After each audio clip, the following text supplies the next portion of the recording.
Hi అండి, అందరు ఎలా ఉన్నారు? అందరు బాగున్నారా? నేనైతే చాలా బాగున్నాను. అనుడికి మీకు ఘన స్వాగతం. నా వీడియోస్ ఇంకా మీకు నచ్చినట్లయితే లైక్ చేయండి, షేర్ చేయండి, సబ్స్క్రైబ్ చేసుకోవడం మాత్రం అస్సలే మర్చిపోవద్దండి. పక్కనే బెల్ అనే ఉంటుంది, గంట కొట్టేసేయండి. మీరు లైక్ చేయడం వల్ల నాకు ఎంతో మోటివేషన్గా ఉంటుంది. అలాగే మీ ఫ్రెండ్స్ అండ్ మీ ఫ్యామిలీ మెంబర్స్కి ఖచ్చితంగా షేర్ అనేది చేయండి. కొంచెం ఆయిల్ వేసుకున్న తర్వాత పోపు దినుసులు అన్నీ వేసేసుకోండి. ఇన్స్టెంట్ సాంబార్ అండి ఇది. అప్పటికప్పుడు పప్పుతో పని లేకుండా సాంబార్ అనేది కావాలి కదా. ఇడ్లీ సాంబార్ అనేది సూపర్ కాంబినేషను. అలాగే ఎండాకాలం వస్తుంది కదా, చారులు అనేది ఎక్కువగా తింటూ ఉంటాం కదా. ఈ విధంగా ఉల్లిపాయలు అనేది పొడవుగా కట్ చేసి వేసుకోండి.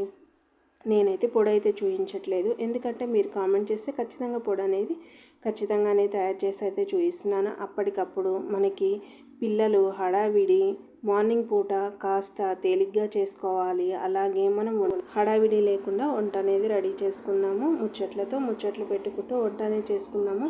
మనకి సాంబార్ అనగానే ములక్కాయలు కంపల్సరీగా, బెండకాయలు, అలాగే వంకాయలు, టమాటాలు మనకి ఏ ఉంటే అవి అనేది వేసేసుకోండి. కొంచెం సాల్ట్ కూడా వేసుకోండి. ఇలా సాంబారు ఎందుకు పెట్టుకోవాలంటే పిల్లలు సరిగా కూరగాయలు కానీ ఏమన్నా కానీ ఇష్టం లేకుండా తింటారు కదా. అలాంటప్పుడు ఇలాగా ఇన్స్టెంట్ సాంబార్ కానీ, లేదంటే పప్పుచారు కానీ, లేదంటే మనకి టమాటా ఉంటుంది కదా, టమాటా చారులో కూడా ఈ విధంగా వేసి అయితే ఇవ్వండి. పిల్లలు ఎంతో ఇష్టంగా తింటారు. అలాగే నేను వంకాయలు టమాటాలు కూడా వేసుకున్నాను. ఇవి వేగవలసిన అవసరం లేదండి. ఇవి ఎందుకంటే ఉడకాలి, వేగాల్సిన అవసరం లేదు. కాస్త పచ్చిదనం పోయిన తర్వాత ఇదిగో చూడండి, ఈ విధంగా వచ్చిన తర్వాత మనము కారం అనేది వేసుకోండి. తగినంత కారం అనేది వేసుకోండి. ఆల్రెడీ మనం ఇన్స్టెంట్ సాంబార్ పొడి అంటున్నాం కదా, ఆ పొడిలో కూడా కారం అనేది ఉంటుంది. అలాగే కొంచెం అల్లం వెల్లుల్లి వేసుకొని అది ఫ్రై అయ్యేంత వరకు వేయించండి. పచ్చిదనం పోయేంత వరకు వేయితే సరిపోతుంది.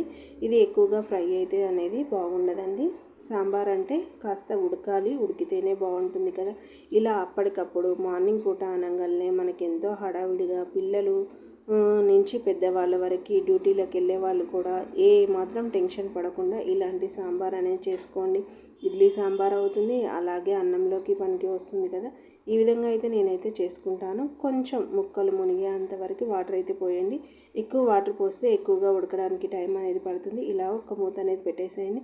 ఈ లోపల తగినంత ఇడ్లీ పిండి అనేది తీసుకోండి. ఇది వారానికి ఒకసారి, లేదంటే మనకి ఖాళీగా ఉన్నప్పుడు అనేది ఇడ్లీ పిండి అనేది గ్రైండర్ చేసి అయితే నేనైతే పెట్టుకుంటున్నాను. కొంచెం సాల్ట్ అనేది వేసుకోండి, తగినంత ఉప్పు. ఎందుకంటే ఇడ్లీ సాంబార్ అంటున్నాము కాబట్టి మనము ఇడ్లీ పిండిలోకి కొంచెం ఉప్పు అనేది కాస్త తక్కువగా వేసుకోండి. ఎందుకంటే సాంబార్లో కూడా మనము ఉప్పు అనేది వేస్తూ ఉంటాం కదా. ఈ విధంగా చక్కగా కలిపేసుకోండి. ఇడ్లీ సాంబార్ అనేది త్వరగా అయిపోతుంది, అలాగే హడావిడి లేకుండా ఉంటుంది. ఇదిగో చూడండి, ఈ విధంగా వచ్చిన తర్వాత మనకి దాదాపుగా ఉడికిపోయాయండి. మనం చింతపండు రసం అనేది వేసుకోండి. మనం ఎప్పుడైనా వంట చేసేటప్పుడు కాస్త ఎంత వంట వచ్చిన వాళ్ళు రాని వాళ్ళైనా సరే కానీ ఒక్కొక్కసారి ఎండాకాలంలో చేయాలంటే వంట దగ్గర చాలా విసుగ్గా అనిపిస్తుంది. ఈలోగా సాంబార్ పొడి ఉంటుందని చెప్పాను కదా, ఆ పప్పుచారు పొడి అనేది వేసుకోండి. సాంబార్ పొడి అనేది వేసుకోండి. ఒక 3 స్పూన్లు 2 స్పూన్లు అయితే సరిపోతుంది. అలాగే జీలకర్ర మెంతులు వేసేసుకోండి. చక్కగా ఒక 2 నుంచి 3 గ్లాసుల వాటర్ కూడా పోసేసుకోండి. మీకు తగినంత మనకి వంట చక్కగా కుదరాలి. అలాగే వంట బాగా చేసుకోవాలి. వంట చేసేయాలంటే కూడా మనకి విసుగ్గా అనిపిస్తుంది కదా. విసుగ్గా అనిపించినప్పుడు నేను పాటించే చిట్కా ఏంటంటే, మనం చేసేటప్పుడు మన చేతుల్ని ఎక్కువగా చూస్తూ ఉంటాం. వంట చేసేటప్పుడు కానీ ఏ పని చేసేటప్పుడు కానీ మన చేతుల్ని అనేది ఎక్కువ చూస్తూ ఉంటాం. మనం చేసేటప్పుడు మన చేతులను చూసేటప్పుడు మన చేతులకున్న గాజులు మార్చుకుంటే సరిపోతుంది. ఏంటి గాజులు మార్చుకోవడం అనుకుంటున్నా? అవునండి, గాజులు రకరకాల గాజులుగా ఎక్కువగా వేసుకోవడం వల్ల మనకి ఆరోగ్యపరంగా బాగుంటుంది. అలాగే మన మనసు ఆ గాజుల కదలిక వల్ల మన మైండ్ సెట్ అనేది చాలా రిలీఫ్గా ఉంటుంది. మీరు ఎప్పుడన్నా ట్రై చేయండి. నేనైతే ఈ విధంగానే చేస్తూ ఉంటాను. గాజులు ఎక్కువగా కొంతమందికి గాజులు వేసుకుంటే కూడా ఎలర్జీ వస్తుంది కదా. ఒక గాజన్నా వేసుకొని రకరకాలుగా మార్చండి. ఈ విధంగా మార్చడం వల్ల మన మైండ్ సెట్ కూడా బాగుంటుంది.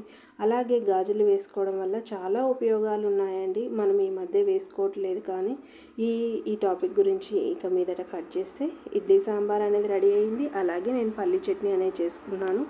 సాంబార్ కూడా మనం పప్పు ఉడికించి ఏ విధంగా తయారు చేసుకుంటామో దీన్ని అస్సలకి గుర్తుపట్టలేకుండా 2 సేమ్గా అనిపిస్తూ ఉంటాయండి. మనకి హడావిడి లేకుండా ఉద్యోగానికి వెళ్ళే వాళ్ళైనా ఈ విధంగానే తయారు చేసుకొని చూసుకోవచ్చు. ఇదిగో చూడండి, నేను బెండకాయ 65 అనేది చేస్తూ ఉన్నానండి. ఎప్పుడు బెండకాయ ఫ్రైయే కాకుండా ఇలా మనకి పిల్లలకి స్నాక్స్ లాగా, అలాగే సాంబార్ కూడా పెట్టాను కదా, అందుకోసం నంచుకోవడానికి అనేది ఇది చేస్తున్నాను. వడియాలు అప్పడాలు బదులు ఎప్పుడూ ఒకే విధంగా అయితే ఏం బాగుంటుందని ఈ విధంగానే చేస్తున్నాను. బెండకాయలు అనేవి అన్నీ ఒకటే సైజులో అనేది తీసుకున్నానండి. ఒక 2 నుంచి 3 స్పూన్ల శనగపిండి అనేది బెండకాయలను బట్టి, అలాగే 1 స్పూన్ అనేది బియ్యం పిండి వేసుకొని, ఇది బ్లాక్ సాల్ట్ అండి. బ్లాక్ సాల్ట్ వేసుకోవడం వల్ల టేస్టింగ్ అనేది బాగుంటుంది. అలాగే 2 చెంచాల కారం అనేది వేసుకోండి. ఇలాగా కరివేపాకు ఉంటుంది కదా, ఇలా చీల్చుకొని కరివేపాకు వేసుకోండి, ఫ్లేవర్ అనేది బాగుంటుంది. అలాగే 1/2 చెంచా అల్లం వెల్లుల్లి పేస్ట్ అనేది వేసుకోండి. పిల్లలకి చక్కగా నంచుకొని తినడానికి అనేది బాగుంటుంది. అలాగే కొంచెం జీలకర్ర వేసేసి వీటన్నిటిని చక్కగా కలిపేసేయండి. కాగిన నూనె ఒక 2 టేబుల్ స్పూన్లు అయితే పోస్తే సరిపోతుంది. ఇది ఎందుకంటే కాస్త క్రిస్పీగా ఉండాలి కదా, బెండకాయ 65 అంటే అంతే కదండి. ఈ విధంగా చక్కగా కలిపేసుకోండి. కొంచెం నీళ్లు ఇలా చిలకరించుకుంటే మనకి వేసిన మసాలా అంతా దీనికి అనేది పడుతూ ఉంటుంది. ఎప్పుడూ ఒకే విధంగా కాకుండా, మనం చిన్నగా ఉన్నప్పుడు బెండకాయలు ఎక్కువగా తినేవాళ్ళం, మీకు గుర్తుందా? బెండకాయలు తినడం వల్ల లెక్కలు బాగొస్తాయి అని అంటూ ఉంటారు కదా. అది ఎంత నిజమో తెలియదు, కానీ నాకైతే వంట చేస్తున్నప్పుడు ఇది ఇలా అనిపిస్తూ ఉంటుందండి. ఏమని అంటే, మనం బెండకాయలో ఉన్న జిగురుని చాలామంది ఇష్టపడరు కదా, అందుకోసమే బెండకాయ తింటే లెక్కలు వస్తాయేమో అని నేను అనుకుంటానండి. ఈ విధంగా అన్నీ ఫ్రై చేయండి. బెండకాయ తినడం వల్ల మన మెదడు అనేది షార్ప్గా పనిచేస్తుందంట. మనం దొండకాయ తింటే మతిమరుపు అంటూ ఉంటాం కదా, అదంతా ఏమీ కాదండి. దొండకాయ బెండకాయ 2 మంచివే. బెండకాయ తినడం వల్ల లెక్కలు వస్తాయో లేవో నాకైతే తెలియదు, కానీ కాకపోతే పిల్లల నుంచి పెద్దవాళ్ళ వరకు ఇప్పటికీ పిల్లలు బెండకాయ అనేది ఎక్కువగా ఇష్టంగా తింటూ ఉంటారు కదా. ఈ విధంగా వేగిన తర్వాత ఒక ప్లేట్లోకి అనేది పక్కకు పెట్టేసుకోండి. మధ్యాహ్నం కాకుండా, అలాగే ఈవినింగ్ కాకుండా ఇలా తీసుకొని చేసుకోవడం వల్ల పిల్లలకి స్నాక్స్గా పనికొస్తుంది, అలాగే నంచుకోవడానికి పనికి వస్తుంది కదా. మనం వేసవి కాలంలో ఎక్కువగా నీళ్లు తాగుతూ ఉండండి వంట చేసేటప్పుడు.